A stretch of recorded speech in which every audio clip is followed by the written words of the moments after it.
Para contarnos la historia de la evolución de la religiosidad hebrea, contamos con Antonio Piñero, catedrático de Filología Griega de la Universidad Complutense de Madrid, uno de los mayores especialistas, tanto a nivel nacional como internacional, sobre cristianismo primitivo y judaísmo, Nuevo Testamento, apócrifos del Antiguo y del Nuevo Testamento, temas sobre los que versan la mayoría de sus obras. Antonio, bienvenido a la Linterna de Diógenes. Pues nada, encantado de nuevo, no es la primera vez y ya sabéis que estoy muy contento de estar aquí de nuevo con vosotros.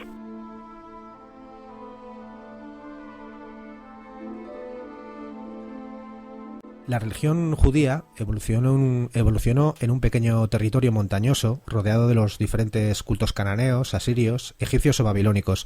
El factor más característico que lo diferenció de los demás cultos del Antiguo Oriente cercano es el monoteísmo. ¿Los antiguos hebreos fueron siempre monoteístas o el culto al dios nacional en algún momento compartió espacio con otras divinidades?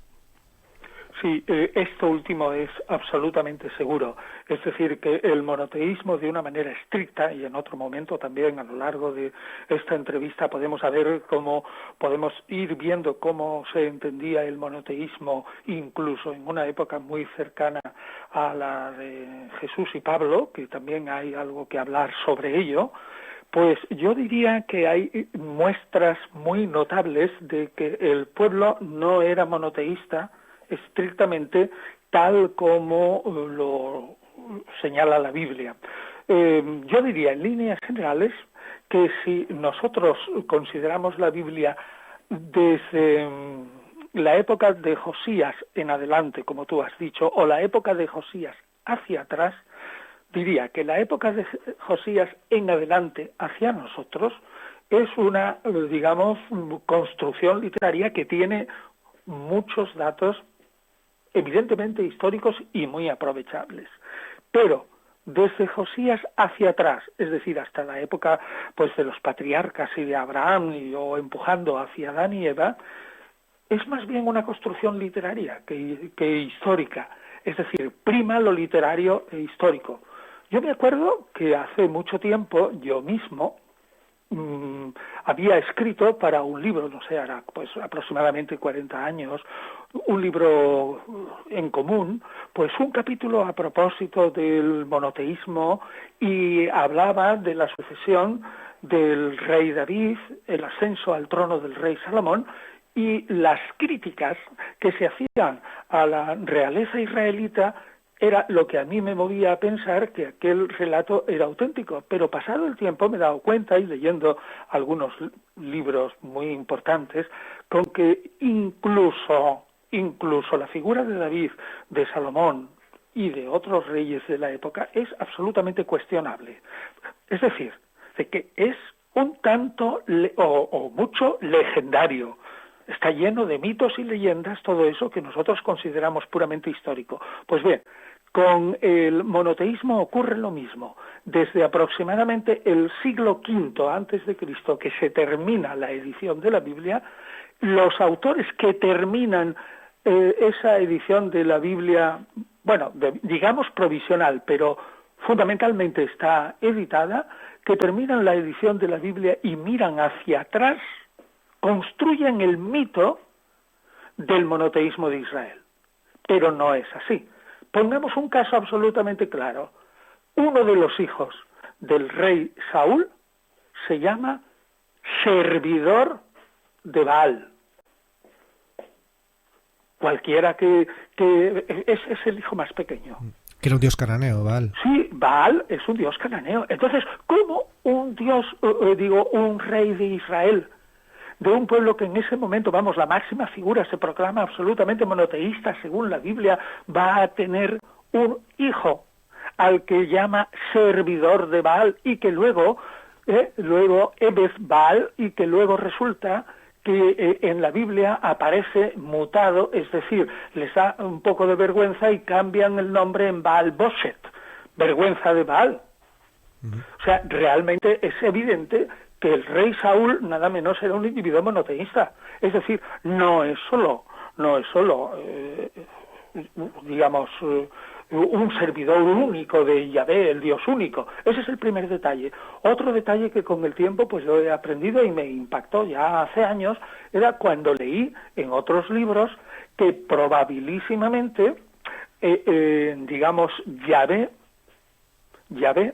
como Dios, tomando de datos de la misma Biblia, pero leyéndolos de un modo crítico, se podía pensar que era una divinidad no hebrea, sino de fuera de Israel, pues de los madianitas, y que fue importado por una figura también muy legendaria, que es Moisés, y lo introdujo en Israel. ¿Y de dónde lo tomó Moisés? Pues que como Moisés estaba casado con Séfora, y el padre de Séfora era madianita, y Séfora también, su mujer, pues resulta que Moisés tomó esa divinidad Yahvé y la introdujo en Israel. Vamos a ver, si ahora nosotros leemos el Deuteronomio, que es, digamos, la máxima exposición de los discursos y de la vida de Moisés idealizado, ¿cómo nos vamos a poder imaginar que en ese momento Yahvé no es el único Dios de Israel, que Yahvé es un Dios importado, por decirlo de alguna manera, por Moisés en la religión de Israel? ¿Cómo es que Israel no tenía por Dios a Yahvé cuando estaba padeciendo esas penalidades tremendas en Egipto que nos cuenta la Biblia al principio del Génesis, digamos pues hasta el capítulo 49, con todos los del Génesis, con todas las alabanzas de los patriarcas de los que, digamos, sale el Israel de ahora? Vamos, uno se queda atónito. Pero leyendo los libros modernos no tiene uno más remedio que aceptar que esa visión de un Israel, incluso en época de la realeza y más tarde, hasta el siglo VII, no era en absoluto un Israel monoteísta, sino un Israel politeísta. Si no, ¿cómo se explica que los profetas del siglo VIII y después están totalmente criticando la magia del pueblo, cómo el pueblo se iba detrás de los Baales, de las Asheras, Asheret, la Astarte fenicia, pues es una diosa, la diosa del amor, pues como la Venus latina, o la Afrodita griega, etcétera? Es evidente que de una manera indirecta el mismo texto está reflejando que esa construcción del monoteísmo es un mito. Así que no hay más remedio que aceptar lo que es verdad y pensar que, no sé, imágenes, digamos, de la Biblia y de esa pureza, de la atracción del monoteísmo, porque era una señal característica del pueblo hebreo, es mucho más tardía de lo que parece. A lo mejor se nos derrumba un mito romántico, pero creo que realmente así es.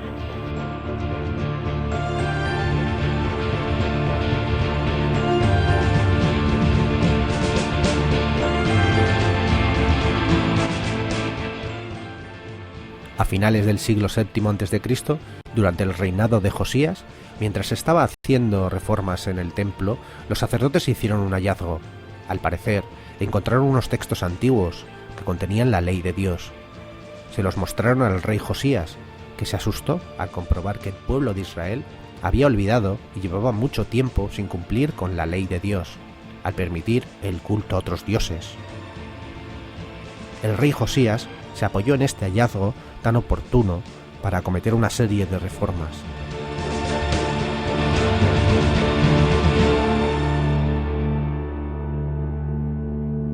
Y el Señor dijo: Yo soy el Señor, tu Dios, yo te saqué de Egipto, de la esclavitud. No tendrás otros dioses rivales míos, no te harás una imagen, figura alguna de lo que hay arriba en el cielo, abajo en la tierra o en el agua. No te postrarás ante ellos ni les darás culto, porque yo, el Señor, tu Dios, soy un Dios celoso. Castigo la culpa de los padres en los hijos, nietos y bisnietos cuando me aborrecen, pero actúo con lealtad por 1000 generaciones cuando me aman y guardan mis preceptos. Deuteronomio capítulo 5, versículos del 6 al 10.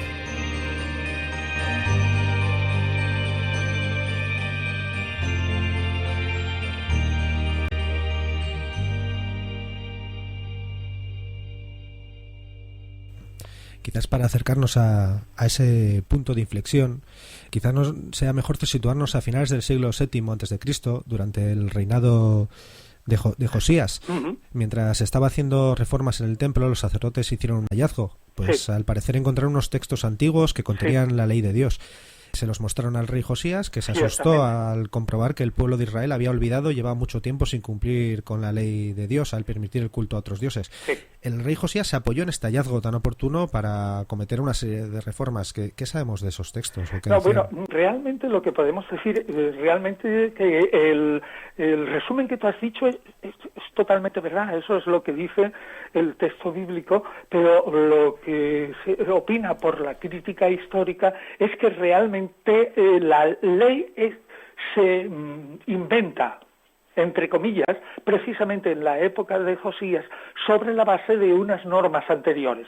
Es decir, un pueblo que es como el hebreo, aceptadamente un pueblo de pastores, que viene desde la zona de Irak, etcétera, y que va andando lentamente hasta adentrarse en la tierra sagrada o Palestina. Es evidente que es un pueblo que va pasando por muchas leyes, normas, y que conoce realmente historias y de otros pueblos.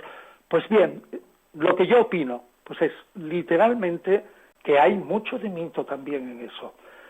Admito que gran parte de la legislación que se dice que fue entregada por Dios, según Pablo, a través de los ángeles, Pablo de Tarso, en el monte Sinaí, que está, por cierto, fuera del territorio de Israel, pues, parte de esa legislación es antigua. Pero esa legislación antigua fue reformada con leyes modernas y puede decirse que lo que nos cuenta el texto sagrado, que tú muy oportunamente has traído a colación, corresponde al esquema típico de la antigüedad, a saber, que no es como ahora, que todo lo nuevo tiene un marchamo de algo estupendo y magnífico. No, en la época antigua, para que una religión fuera aceptada, había que decir que era totalmente antigua, que habían pasado muchos siglos y que no se había mudado en absoluto. Siguiendo ese mismo esquema, lo que ocurre en tiempo de Josías, que ciertamente parece, como dije antes, un rey histórico, lo que se hizo es crear una legislación oportunamente que le vino muy bien al rey, por una razón también. Si el rey Josías reforma la creencia de los súbditos, que son su mayoría politeísta, y él es un rey único en el territorio de Judá, es evidente que puede fundamentar una monarquía única y no, digamos, una monarquía, entre comillas, repartida entre señores feudales, ojo con la expresión, que es totalmente anacrónica, pero que se entiende muy bien entre señores feudales. Entonces Josías, con toda esa reforma, lo que busca estrictamente es un motivo o una finalidad política, darle fortaleza a su monarquía y a su persona con una legislación cuya base es un Dios único, que no es el único Dios del pueblo, y cuya base son ciertamente normas antiguas cogidas de aquí y allá, pero luego complementadas con otras normas modernas de su relato, que yo, sinceramente, no sé, tendría que preguntar a otros, me dedico más a tiempos del Nuevo Testamento, habría que preguntar quizás a otros especialistas del Antiguo, y además ley por ley y sección por sección, de dónde pueden proceder, porque lo normal es que toda legislación del siglo VII esté tomada de otros sitios. Sí, alguna tenía reminiscencias del Código de Hammurabi, tengo entendido. Por supuesto, por eso digo, lo normal es que esté tomado de otro sitio. ¿Y fue en este tiempo cuando se empezaron a tomar diferentes medidas que condenaban el culto a otros dioses, imágenes? Hombre, dicen los profetas, que son del siglo antes, es decir, es de un siglo anterior, los primeros profetas con Oseas y el primer Isaías, quizás algunos trozos de Miqueas, etcétera, cuentan que ya se tomaban medidas por algunos reyes piadosos para, también la historia, de David, ¿no? Pues para fomentar el culto a Yahvé como Dios único, que además la ciudad de David es donde Yahvé aposenta su presencia ya desde la época de ese rey piadoso, entre comillas también. Yo creo que antes habían tomado unas ciertas medidas según los profetas. Yo ahí, en el texto de los profetas, me parece que aunque, por ejemplo, Isaías ha tenido una manipulación literaria notabilísima, ya sabes que por lo menos hay 4 o 5 profetas dentro del libro de Isaías, no es único, pero Isaías o parte de Miqueas pueden ser muy auténticos del siglo VIII, y ahí ya hay una lucha, digamos, porque Yahvé sea, si no el Dios único, que eso también habría que decirlo a nuestros oyentes, que una cosa es el monoteísmo estricto y otra cosa es la primera fase, que es el enoteísmo. Es decir, acepto de corazón, más o menos, que hay múltiples dioses, pero uno es el principal y muy principal entre otros. Probablemente lo que indican al principio esa poesía literaria elevada de esos profetas del siglo VIII es que estamos en un momento en que al menos lo que se pide es que Yahvé sea verdaderamente el Dios único entre otros dioses. Si no, nos explicaría también, tú Yahvé que reinas, por ejemplo, en los Salmos, y que en tu corte hay otros dioses, tú que eres el Dios de los dioses.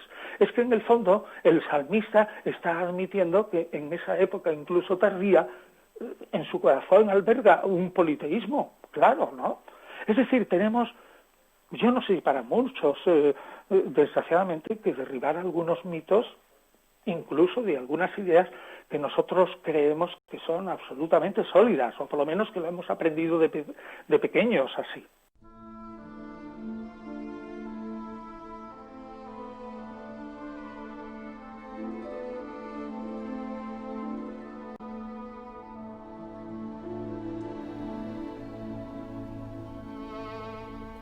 Llegado el momento, Dios envió invasores y opresores extranjeros para castigar al pueblo de Israel por sus pecados.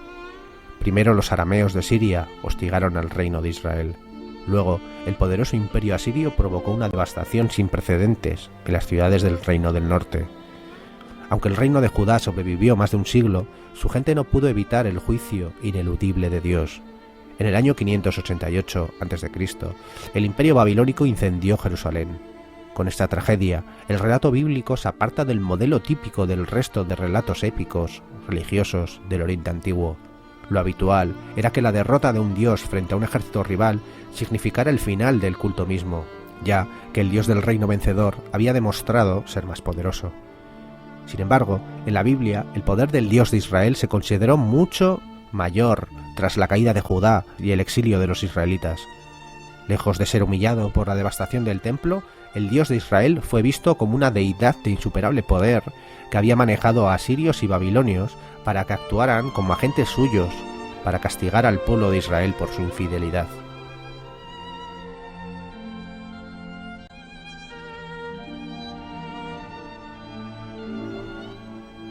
Mientras Jerusalén era una ciudad pequeña y aislada, en Babilonia se encontraron con una ciudad cosmopolita, el centro de un imperio, hervidero de lenguas y una ciudad llena de dioses y templos, la Esagila, el templo donde residía el dios tutelar de Babilonia, Marduk, rodeado del resto de imágenes de culto de los países conquistados. También estaba el Zigurat Etemanki, que es posible que alcanzara los 90 metros de altura, y probablemente sea la famosa Torre de Babel que aparece en la Biblia.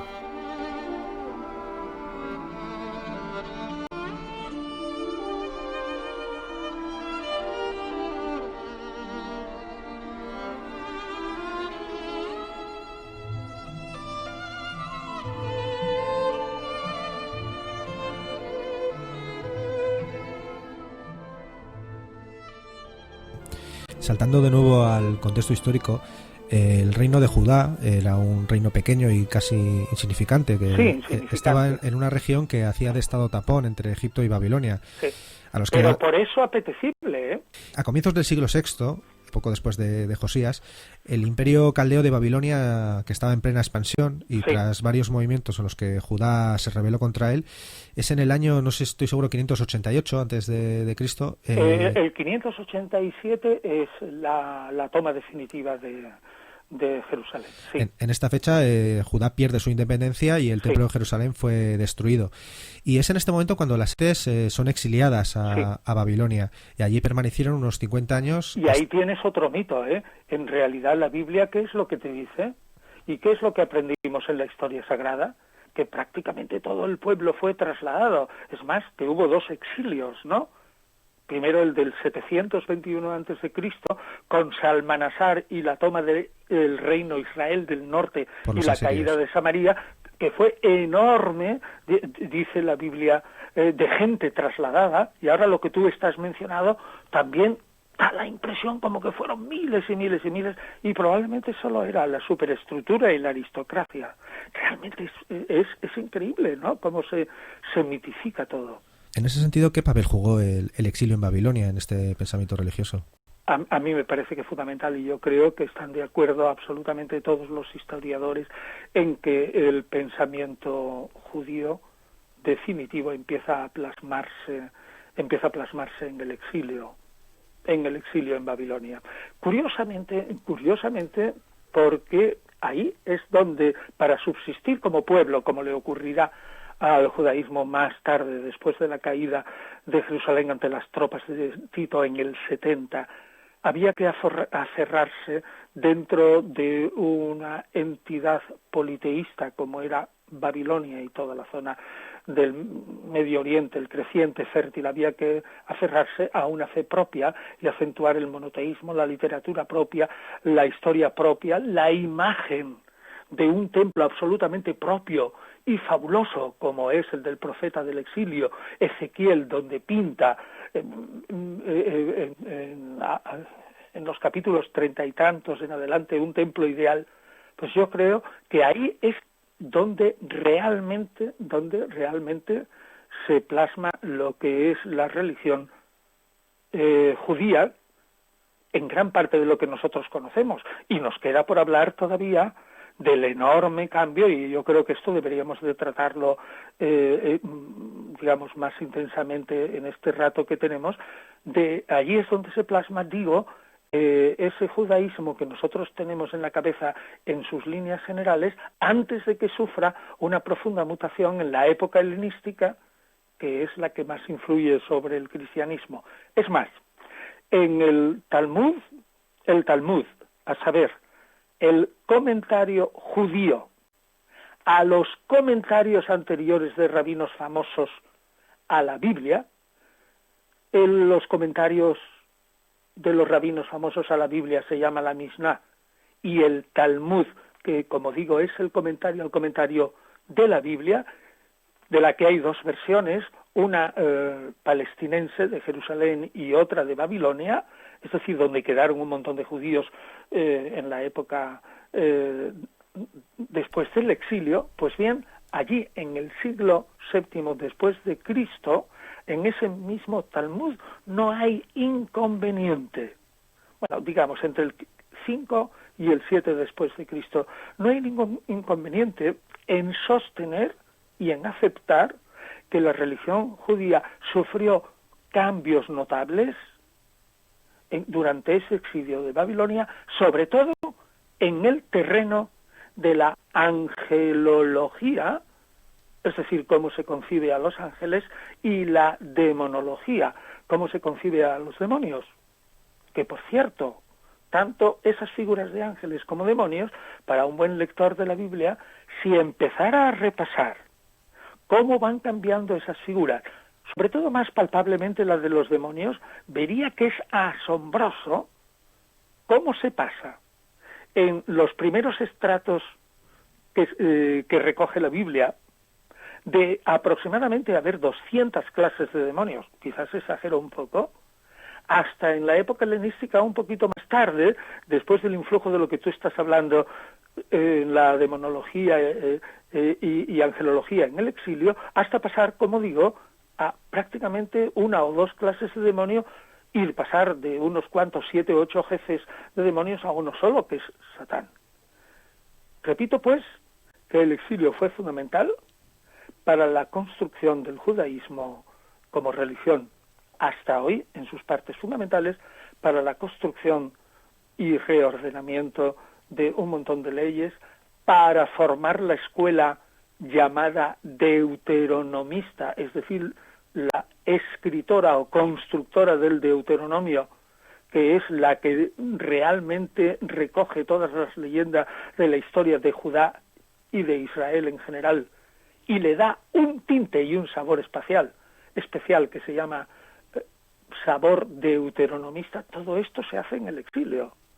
Es más, yo diría que inmediatamente después del exilio, señalaría para nuestros oyentes, cuando se empiezan a poner los fundamentos de unas ciertas variantes que unos 2 o 3 siglos más tarde, dentro del texto se plasmará en la forma griega de la Biblia, se está tendiendo tremendamente, a partir del exilio, a que toda la Biblia sea como una especie de anhelo mesiánico, como si toda la Biblia fuera un panfleto mesiánico.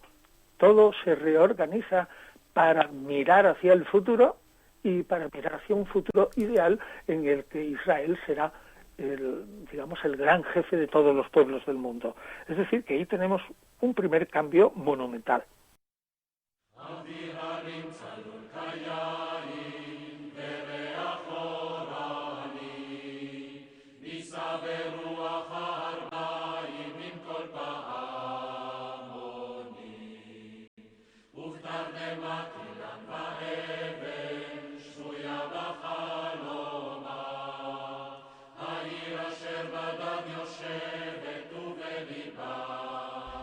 ¿Lees la Biblia, Brett? Sí, pues tengo memorizado un pasaje que resulta apropiado para esta ocasión. De Ezequiel 25:17. El camino del hombre recto está por todos lados rodeado por la injusticia de los egoístas y la tiranía de los hombres malos. Bendito sea aquel pastor que en nombre de la caridad y de la buena voluntad saque a los débiles del valle de la oscuridad, porque él es el auténtico guardián de su hermano y el descubridor de los niños perdidos. Y os aseguro que vendré a castigar con gran venganza y furiosa cólera a aquellos que pretendan envenenar y destruir a mis hermanos. Y tú sabrás que mi nombre es Yahvé cuando caiga mi venganza sobre ti.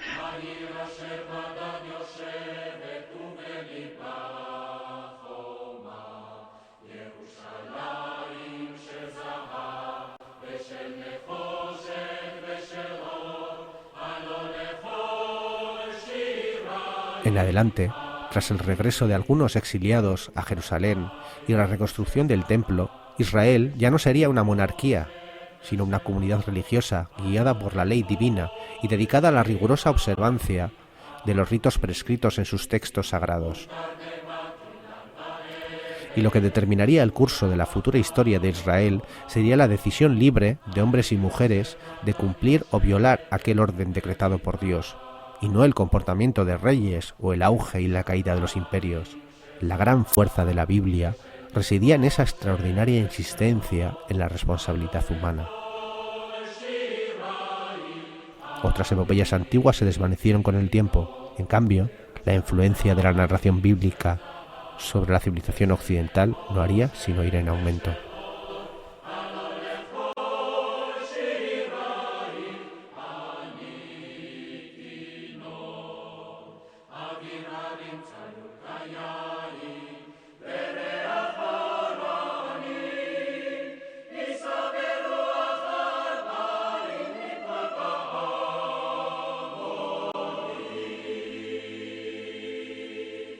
Lo habitual en las religiones antiguas era que el rey y sus funcionarios hicieran de mediadores con la divinidad. Sí. En el caso del mundo hebreo, el pueblo de Israel sustituye el pacto con el rey por el pacto con Dios, la famosa alianza, ¿no? Sí. Que, con una promesa de Yahvé de precisamente de un futuro mejor.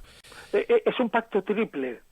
El pacto es la constitución del pueblo, 2, segundo es la tierra, es el pacto de la alianza de Dios con Abraham, fundamentalmente, que luego Jacob en Betel, capítulo 29 del Génesis, se ve absolutamente confirmado. Pero el pacto es clarísimo, clarísimo: pueblo, tierra, dominación de todos los pueblos por Israel. Sigue. Y con esta alianza el pueblo de Israel pasa a ser el pueblo elegido. Ciertamente. Y, o sea, este pacto se hace a cambio de que el pueblo de Israel le rinda culto exclusivo y observe la ley que le ha dado. Sí. A cambio, Yahvé expone que tiene reservado un plan especial para este pueblo. Sí. Yahvé se convierte en un Dios que tiene un poder especial sobre la historia. Bueno, sobre la historia, eso es la imagen, ciertamente, pero no un Dios que tiene un poder especial sobre la historia, como desearíamos desde el punto de vista moderno, un Dios universalista, como predican los judíos, sino un Dios tremendamente parcial.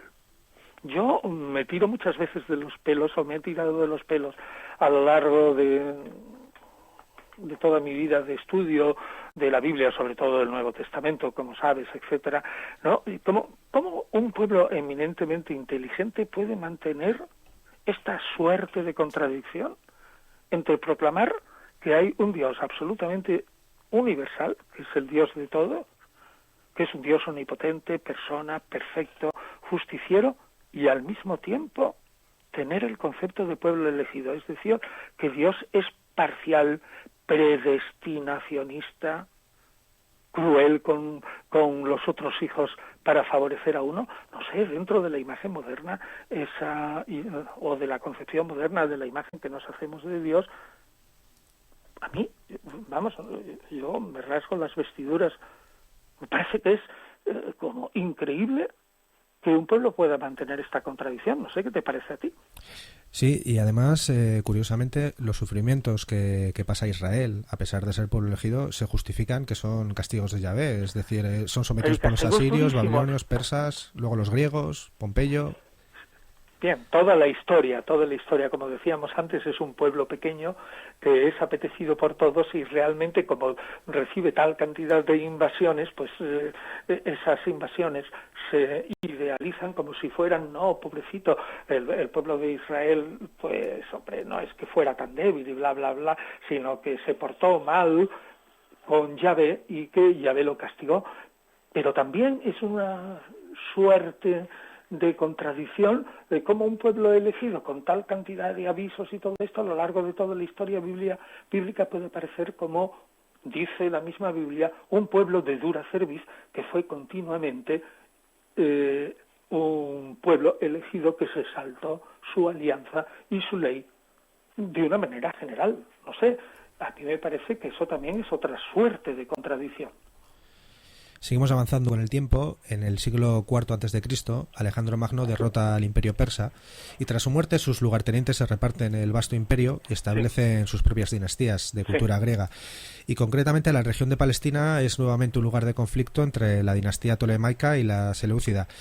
En el siglo II a.C. Creo que le deberíamos decir a nuestros oyentes que la dinastía tolemaica son los Ptolomeos de Egipto y que los seleucidas son los griegos de Siria, pero que su reino llega al principio hasta la zona de Bactria, es decir, cerca de Irán. Sigue. En el siglo II a.C., el rey seleucida Antíoco IV intenta helenizar a los judíos, introduciendo imágenes y estatuas de dioses griegos en el templo de Jerusalén. Es en este momento cuando estalla la rebelión de los macabeos. ¿Es en esta época cuando se populariza la literatura apocalíptica en el ámbito hebreo? Sí, pero antes, si te parece, podemos hablar de eso en cuanto quieras, que empezamos, digamos, un terreno en el que yo me encuentro, digamos, un poquito más fuerte, pero yo quisiera decir para nuestros oyentes, si tú me lo permites, que hay unas mutaciones muy importantes de la religión judía en esa época helenística, es decir, a partir de la muerte en el 323 de Alejandro Magno. La primera, ¿me permites que se lo diga a la gente? Por supuesto. La primera es que la figura es antropomórfica, es decir, de un Dios que tiene muchos rasgos humanos, tal como aparece Dios paseando en el jardín del Edén, etcétera, se convierte en un Dios trascendente, absolutamente trascendente, lejano, distante, y que empiezan yo creo que por influencia griega, aunque modernamente los estudiosos judíos intentan abajar un tanto la influencia griega en este movimiento que diremos, a saber, que ese Dios creador que vio que todo era bueno, que tiene su pueblo elegido, se trascendentaliza tanto que parece como si no quiera mancharse las manos con sus criaturas y con el universo. Y entonces empieza a pensarse que Dios actúa por medio de unas entidades hacia afuera que son las hipóstasis o personas, entre comillas, o entidades personificadas divinas, que son sobre todo la sabiduría, su palabra y su presencia. Quiero recalcar esto. Esta es una mutación fenomenal que es solo en época helenística, es decir, si antes estábamos en un politeísmo que pasa a un enoteísmo, a un Dios único entre muchos dioses, a un cierto monoteísmo, luego lo que vemos es que cuando ya está absolutamente firme el monoteísmo, da la impresión de que Dios se trascendentaliza tanto como que el monoteísmo se expande en necesidad de entidades hacia fuera de Dios, como la sabiduría, el logos, el verbo, su palabra o su presencia. Y yo hago hincapié a nuestros oyentes que esto tendrá una importancia monumental, tarde o temprano, para que Dios se expanda definitivamente en el cristianismo en lo que se llama la Trinidad.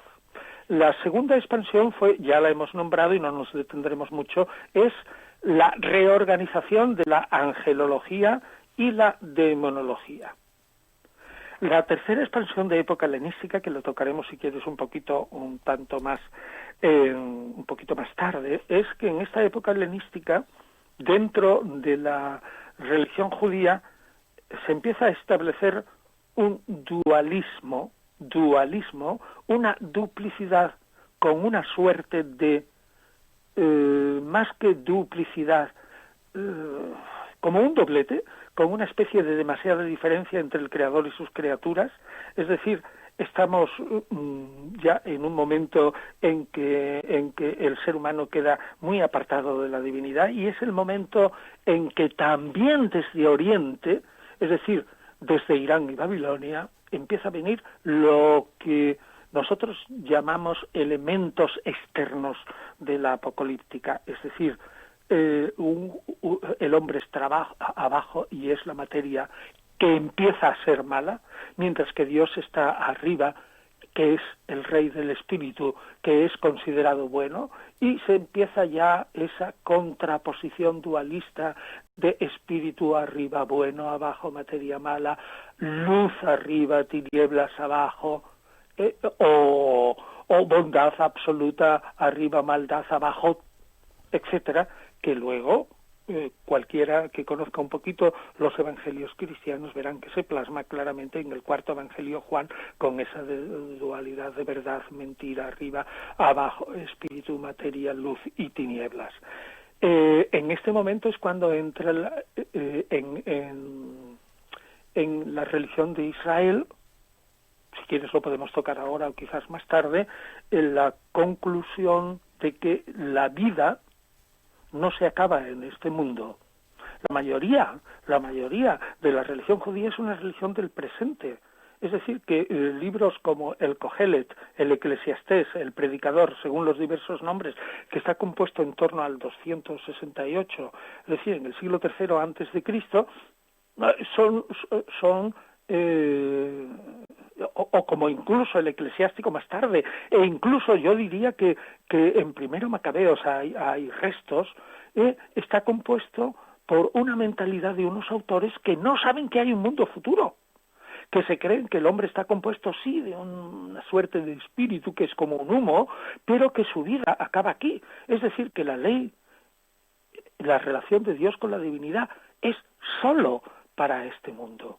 Es decir, como dice el Eclesiastés, exactamente quién sabe si el espíritu de los hombres es como el de los animales, que una vez muerto desaparece. Pues bien, en la época helenística empieza una invasión tremenda de la idea de que existe el más allá, y de que si existe el más allá, el alma, por lo menos, del ser humano empieza a distinguirse del cuerpo y empieza a tomar una tonalidad griega, a saber que ese alma, aunque tenga partes, se pueda aceptar así, es esencialmente inmortal, y que el cuerpo es otra cosa, y que si hay un más allá puede haber un juicio, y lo habrá, un juicio divino, y que si hay un juicio divino habrá una retribución, y empieza a crearse la imagen del cielo y del infierno y el castigo de los malvados.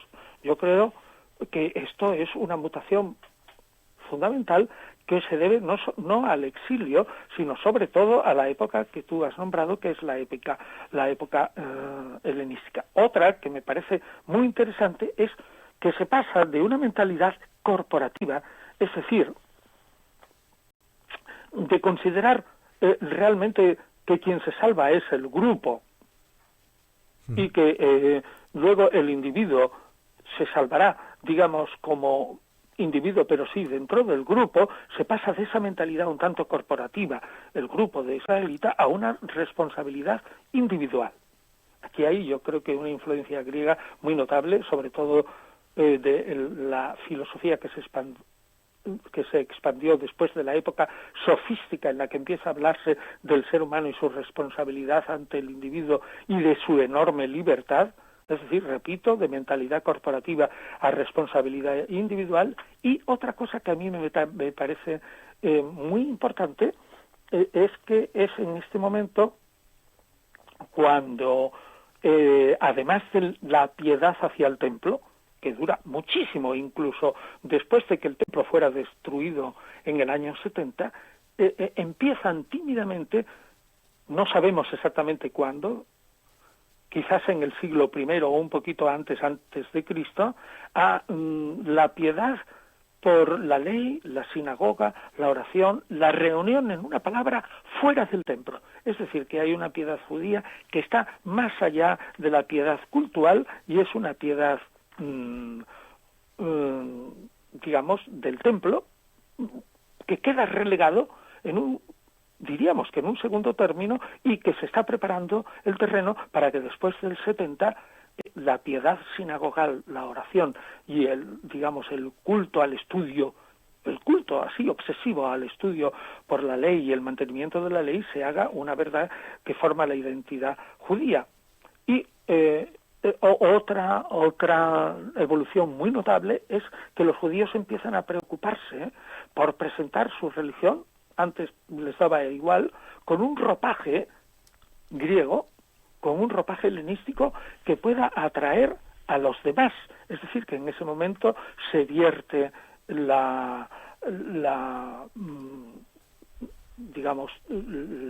Pentateuco, es al principio solamente los 5 primeros libros de la Biblia se vierte desde el hebreo hasta el griego y se hace hasta cierto punto una religión universal, una cosa también insólita. Y quizás casi de lo último que diría es que en esta época es cuando empieza a formarse propiamente el mesianismo tal como lo conocemos hoy día. Es decir, que inmediatamente, hasta la época helenística, se puede decir que existen figuras salvadoras y los reyes son salvadores y el contacto especial del Dios con la divinidad, etcétera, etcétera, que salva al pueblo, lo que hemos dicho, la, intermediación o puente del rey con la divinidad, pero lo que es el Mesías con todos esos rasgos de salvación es propio de la época helenística. Se va formando una ética también, una ética muy especial en la que tiene un notable influjo la ética de los estoicos desde el siglo III antes de Cristo en adelante.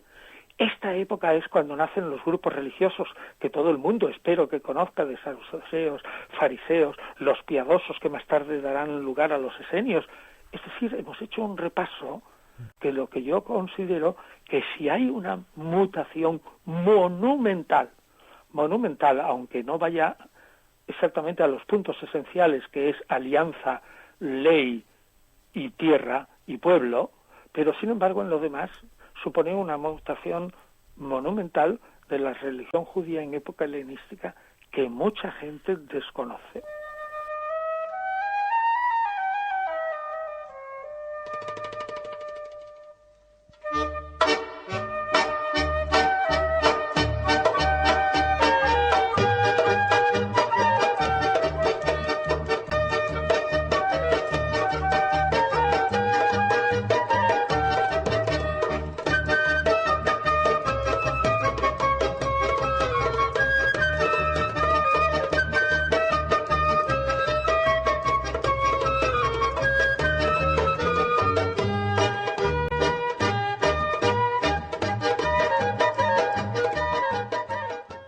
la figura del Mesías enviado por Dios para que lidere a Israel contra sus enemigos quizás se cristalizaría de esta forma más concreta como caudillo en esta época. Sí, sin duda alguna. Hombre, es evidente que la figura del rey como caudillo sigue, y no en vano en 2 Samuel 7, que es teóricamente preexiliar, aunque recibe la forma deuteronomista en la época del exilio, se promete que la monarquía davídica a David, por medio del profeta Natán, y aquí estamos en un terreno legendario y fabuloso, jamás cederá, jamás dejará de existir. Sin embargo, inmediatamente después del exilio, en el siglo V, con una historia que no sabemos, es la época de hierro realmente de la historia judía, porque se sabe muy poco. Con Zorobabel se acaba propiamente la dinastía davídica, y los reyes que vendrán más tarde en época helenística, que son los reyes macabeos, pues aunque ellos digan que son sucesores de David, es mentira. Son asmoneos, son sucesores de Asmón, y serán judíos, pero son otra cosa. Entonces, el Mesías empieza a formarse como si Dios fuera a instaurar de verdad, incluso contra los macabeos, una dinastía davídica que se había perdido del mismo modo que las 9 tribus y media se habían perdido después del exilio del 721, que comentábamos antes, del siglo VIII antes de Cristo, el primer gran exilio. De alguna manera resurgiría, y entonces ese rey sería el rey de Israel, pero sería el rey de todas las naciones, y tendría una doble faceta. Ojo con esto, que tiene mucha importancia, porque luego cuando Jesús, al menos tal como aparece en el capítulo 11 de Marcos, del Evangelio de Marcos, finalmente acepta que es Mesías y hace una entrada triunfal en Jerusalén como Mesías, hijo de David, el hijo de David y rey a quien todos esperamos, hosana en las alturas, etcétera. Digo que tiene una doble faceta. Ese rey tiene la faceta de rey victorioso, conquistador. Es un rey guerrero, y guerrero sangriento, absolutamente sangriento. Es decir, si leemos la poesía de Isaías después del exilio, desde el capítulo 50 al 66, veremos realmente que es una poesía que se abre, profética, que se abre Israel aparentemente a todas las naciones, una suerte de individualismo, pero resulta que si lo leemos con detenimiento, la inmensa mayoría de las naciones o aceptan la primacía de Israel o serán destruidas. La inmensa mayoría serán destruidas. Es decir, que será un guerrero tremendo. De alguna manera, un aspecto de guerrero está en los evangelios unido, aunque la gente no lo crea, a la figura de Jesús. Y la otra faceta empieza a formarse, la del rey manso y humilde, que ante todo es un experto en la escritura, cuyos juicios y sentencias son maravillosos, y que gracias a la aclaración de la ley ilustrará totalmente a los otros pueblos, es decir, aquellas naciones que de alguna manera aceptan que Israel es el jefe de todos los pueblos, vendrán a Sión, traerán con camellos grandes dones al templo, y allí sus grandes jefes, que han sido sometidos, oirán de boca y de labios de este rey Mesías la aclaración de la ley en principios universales, que luego, al volver a sus territorios, ellos explicarán a su pueblo a través también de sus propios mandatarios. Es decir, que la imagen de este Mesías es imponentísima, porque un pueblo muy pequeño, por medio de un rey que vence con el brazo de Yahvé los ejércitos celestiales, que aparece claramente en Primero Macabeos, ¿no? O que aparece en los esenios, como en la batalla final, los ángeles luchan con el pueblo de Dios en contra de los romanos y los aniquilan. Un pueblo pequeñito en contra de los romanos. Pues toda esa idea empieza a formarse en esta época helenística, y empieza a formarse la idea de un Mesías que es súper grandioso. Consecuencia, no nos extrañemos que poco a poco se forme la idea y llega después hasta Jesús, y a mí me interesa mucho que en esta charla veamos la proyección hacia ese judaísmo primitivo vivido de una manera especial según el Mesías especial, que es el de los judeocristianos, que después serán los cristianos. Veremos cómo poco a poco se desarrolla no solamente la idea del rey guerrero y del rey conocedor de las escrituras y el esparcidor por todo el mundo de la justicia, del derecho y de la sabiduría, sino también del rey divino. Es decir, se están poniendo los fundamentos para que de una manera absolutamente, digamos, fluida, el concepto monoteísta de Dios de alguna manera vuelva otra vez a expandirse, y en la época de Jesús nos encontremos con que si los judeocristianos empiezan a afirmar que el rey mesiánico es Jesús, que es el príncipe de toda sabiduría, como se ve en el Sermón de la Montaña, etcétera, etcétera, también es un hombre que al menos después de su muerte y la resurrección tiene caracteres divinos, de tal modo que muchos judíos que son estrictamente monoteístas pueden aceptar la figura de un monarca, rey, Mesías divino y preguntarse, preguntar, por ejemplo, a un seguidor de Jesús, tú afirmas que Jesús es el Mesías, y el seguidor de Jesús dirá sí, y el otro le puede decir, no, yo no admito que Jesús es el Mesías, pero el que dice sí, admito a Jesús como Mesías, como el que dice no admito a Jesús como Mesías, los dos tienen una idea exactamente igual del mesianismo, a saber que ese mesianismo ha de ser divino.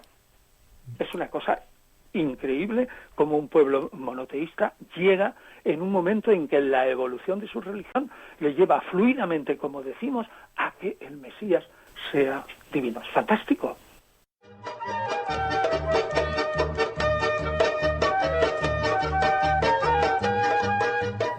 Pues si te parece, lo vamos a dejar aquí. Bueno, pero hemos dicho cosas bastante importantes, muchas cosas, tú y yo, no yo solo. Hemos dicho muchas cosas y bueno, vamos a dejar para que los oyentes, digamos, las asimilen y les pique la curiosidad y luego ya seguiremos en otro momento. Y seguiremos en otro momento. Pues Antonio, muchas gracias por estar con nosotros encantado. Una vez más. Encantado, y ya sabes que les puedes decir a nuestros oyentes que si quieren seguir con todos estos temas que visiten mi blog, ¿no? El blog de Antonio Piñero. Exactamente. Ahí tratamos de todo esto. Y que visiten mi página web donde están, que es muy sencillo, ¿no? AntonioPinero.com, ¿no? Todo junto. Sí, además podrán encontrar ahí tanto tus libros como más audios, vídeos y un montón de cosas. Y demás, que lo importante muy bien. De estas pues cosas fenomenal. Es hacer surgir más preguntas. Fenomenal. Bueno. Pues vale, pues muchas gracias, Antonio. Pues nada, encantado de nuevo, ¿eh?